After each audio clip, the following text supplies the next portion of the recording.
Hey, ¿qué tal? ¿Cómo estás? Bienvenido nuevamente. Te saluda tu amigo el doctor Alejandro López Galicia, docente de los posgrados de la Universidad de Excelencia Educativa México, plantel Nezahualcóyotl. Y en esta ocasión nos vamos a dar unos pequeños minutitos para platicar sobre un tema que al menos a los científicos nos apasiona demasiado, que tiene que ver con la investigación científica.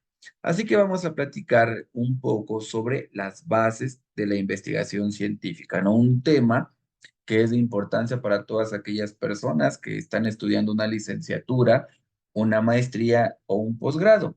Yo sé, ¿no? Que seguramente tú habrás tenido por ahí la experiencia de quizás cursar alguna materia que tenga que ver con la investigación y muy posiblemente te parece una materia pesada y quizás en cierto sentido innecesaria. Pero déjame comentarte que entiendo que cuando estamos iniciando en el mundo de la investigación, pues nos parezca algo difícil.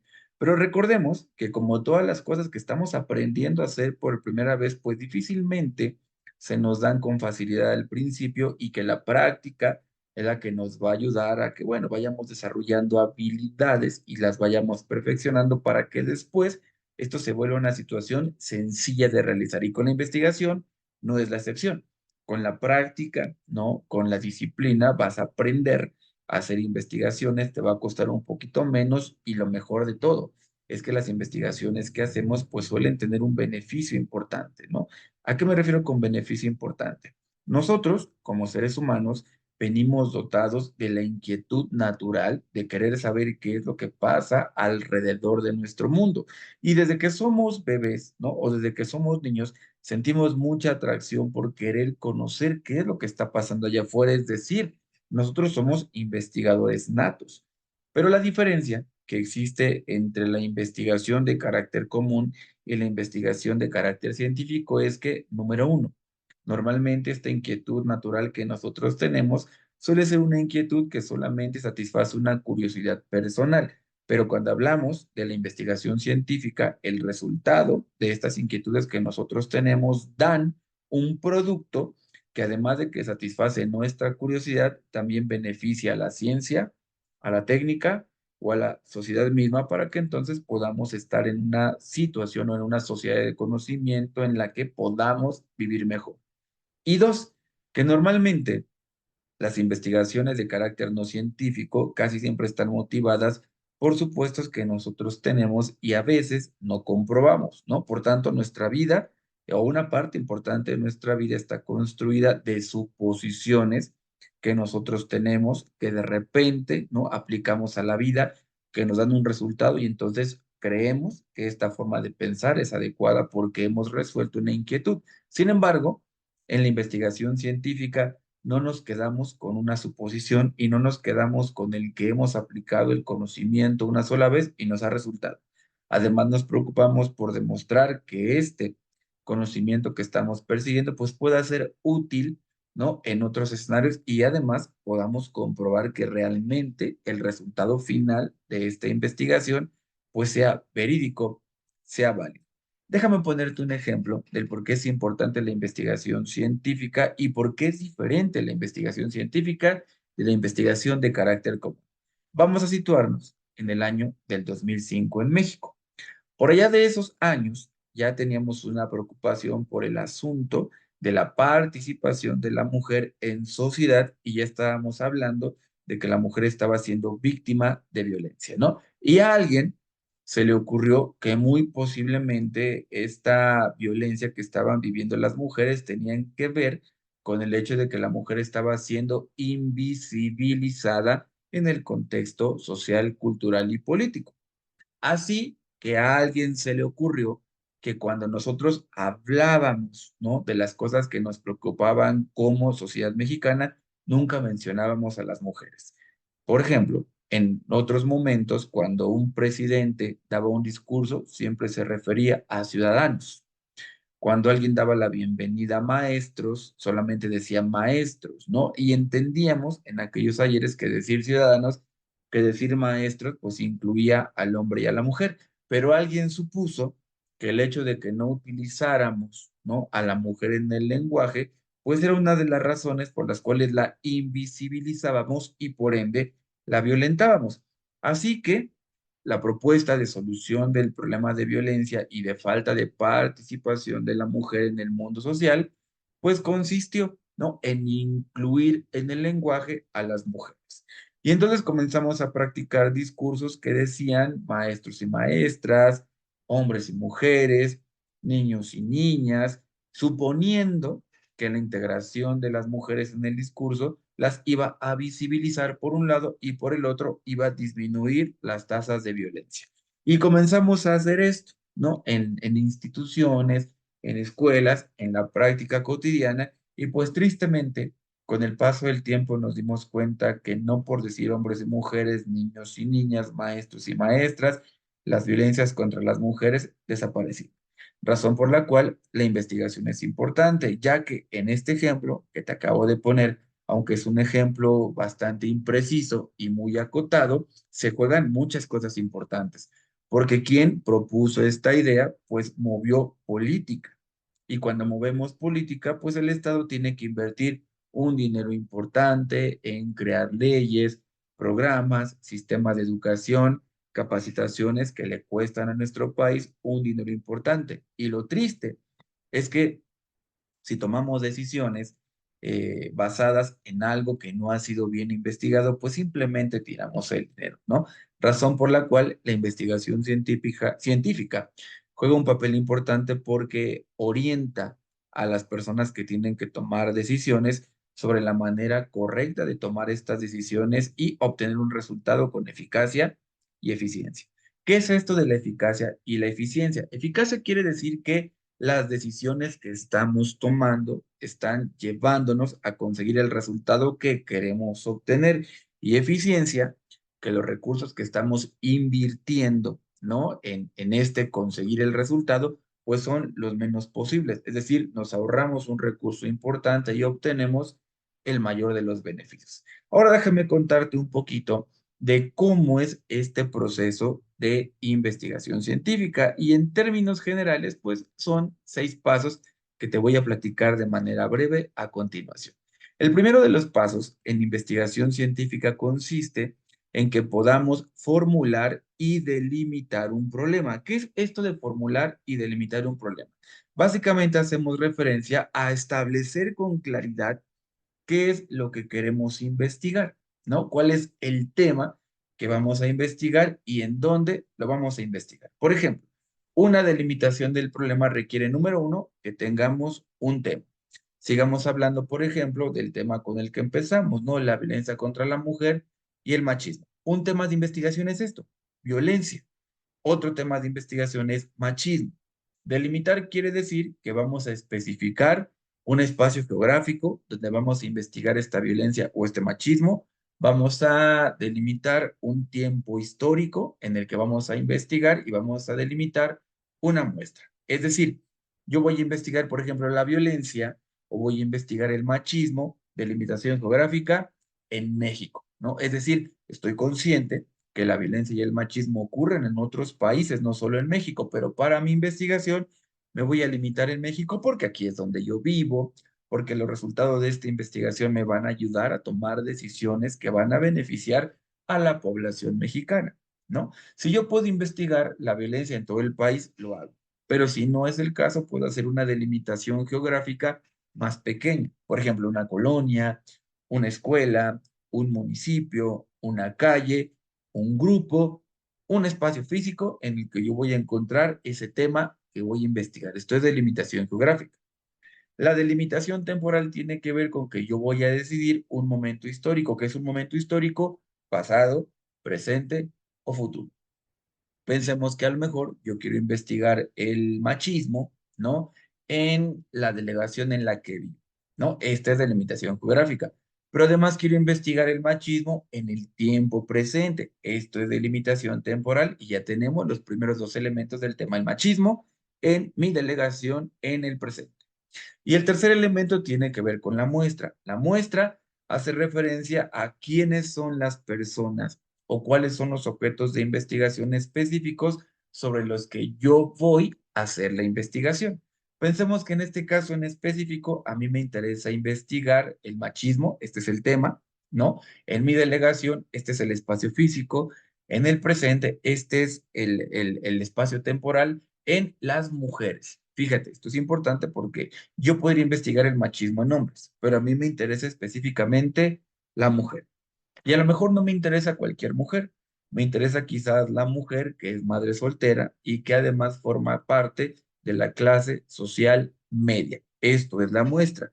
La muestra es específicamente el grupo de personas que cuentan con ciertas características que a mí me parecen importantes y sobre las que yo voy a realizar la investigación. Y esto se hace por dos razones. Número uno, porque en ocasiones no cuento con el recurso suficiente, el tiempo suficiente, no el dinero suficiente como para poder investigar a toda la población susceptible de mi tema, en este caso a todas las mujeres.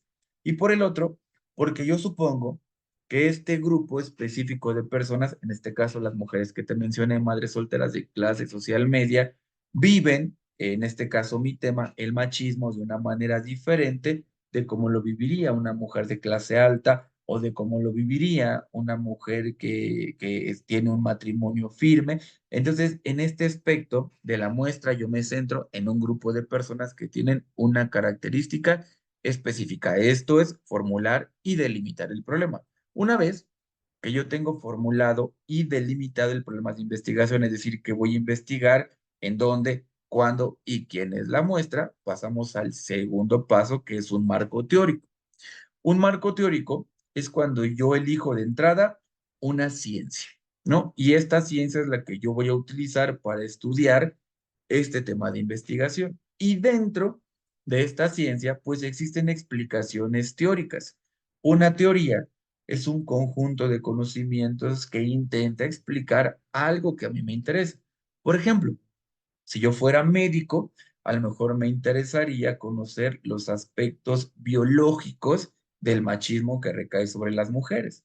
Así que yo me voy a dedicar en este caso en específico a revisar las afectaciones anatómicas, fisiológicas, psiquiátricas del sistema nervioso de las personas que producen el machismo o de las víctimas del machismo. Pero si yo soy psicólogo, a mí me va a interesar los aspectos mentales y comportamentales de las personas que son machistas o de las víctimas del machismo. Si yo soy economista, pues a mí me va a interesar los aspectos económicos del machismo en las víctimas como en los victimarios. Entonces, en este marco teórico, repito, yo escojo una ciencia y yo escojo un enfoque, porque esto va a cambiar la manera de investigar el problema y también va a llevar mis conclusiones hacia una situación diferente. Por ejemplo, si yo fuera economista, posiblemente en mi investigación yo descubra que el machismo pues, le cuesta económicamente una cantidad importante a las mujeres que son víctimas porque les prohíben trabajar, porque a lo mejor no tienen acceso a buenas oportunidades laborales, ¿no? Porque a nivel económico a la mujer a lo mejor la toman como alguien que no merece ser tomado tan en cuenta. Y bueno, pues aquí tenemos los aspectos económicos. En materia psicológica, quizás yo puedo observar cómo el machismo afecta el autoestima de las personas, produce depresión, produce ansiedad, produce tristeza, cambia las conductas de las personas. En el aspecto biológico, yo quiero saber si las víctimas de machismo a lo mejor están siendo víctimas de violencia física, si les estamos afectando el cerebro, no, porque ahí la violencia también produce afectaciones de carácter neurológico. Este es el marco teórico, desde donde yo quiero observar este tema de investigación, porque según el enfoque que yo le doy, van a ser las explicaciones que le voy a dar al problema y las soluciones que voy a proponer. Entonces, una vez que yo me empapé de alguna ciencia y me llamó la atención alguna de las explicaciones, pues ya cuento con un marco teórico, ¿no? Y hasta aquí tengo tema, tengo delimitación y tengo un marco teórico. El tercer paso es diseñar los objetivos, ¿no? Formular hipótesis, identificar variables. Vamos paso por paso. Un objetivo es el qué quiero yo lograr con mi investigación. Yo puedo plantearme objetivos sencillos como simplemente conocer cómo el machismo afecta a las mujeres. Ya explicamos que va a depender del enfoque, ¿no? Si soy médico, me va a interesar de qué manera el machismo afecta físicamente a las personas. Si soy psicólogo, me interesará saber de qué manera el machismo afecta el autoestima, la conducta de la persona. Si soy economista, me va a interesar conocer de qué manera el machismo genera afectaciones de carácter económico a las mujeres. Entonces, un objetivo puede ser eso. simplemente querer conocer de qué manera el tema afecta a este colectivo de personas. O yo puedo inclusive tener objetivos más ambiciosos, como quizás crear un programa de apoyo y de ayuda, de prevención o de intervención. El objetivo lo fijas tú, repito, y tiene que ver con el qué quieres hacer con la investigación. Simplemente quieres conocerlo o en el extremo contrario, pretendes resolver. Hipótesis. Las hipótesis son respuestas tentativas que le damos al problema, ¿no? Pensemos que a lo mejor yo me pregunto, ¿de qué manera, ¿no? Afecta el machismo a las mujeres? Y pensemos que yo soy psicólogo, por tanto me interesa conocer las afectaciones mentales. Esa es mi pregunta. Y mi hipótesis puede ser una respuesta que yo le dé a esto y yo puedo decir, el machismo afecta la autoestima de las mujeres. Eso es mi hipótesis. A mí no me consta que mi respuesta sea verdadera. Sin embargo, yo voy a intentar a lo largo de mi investigación demostrar que el machismo produce depresión en las mujeres o afecta la autoestima. Esa es mi hipótesis. ¿Qué es lo que va a pasar? Que muy posiblemente a lo largo de mi investigación yo descubra que efectivamente el machismo produce depresión o produce problemas de autoestima en las mujeres o que quizás no produzca eso. Pero cualquiera de las conclusiones a las que yo llegue, es decir, si yo confirmo que lo que yo pensaba es cierto, como si yo encuentro que lo que yo pensaba no es cierto, de todos modos voy a descubrir algo que voy a poder aportar a la ciencia. Por tanto, una hipótesis no es algo que yo estoy obligado a demostrar. Es simplemente una respuesta que voy a intentar demostrar y podría ser cierto lo que yo pensé, como podría no ser cierto. Pero cualquiera de las dos cosas que yo encuentre me va a dejar un conocimiento que además yo voy a poder contribuir a la ciencia o a la sociedad. Variables de investigación. Una variable de investigación es lo que yo ya enuncié, es decir, quiero saber de qué manera una cosa afecta a la otra. En este caso, yo estoy suponiendo que el machismo, que es una variable, cuando se produce, afecta una situación emocional de las mujeres, el autoestima o la depresión. Esto le llamamos relación de variables. Esta cosa afecta a la otra. Y a partir de ello, yo voy a establecer un enfoque de investigación. Normalmente tenemos dos, cuantitativo o cualitativo. El cuantitativo se va a encargar de contar, ¿no?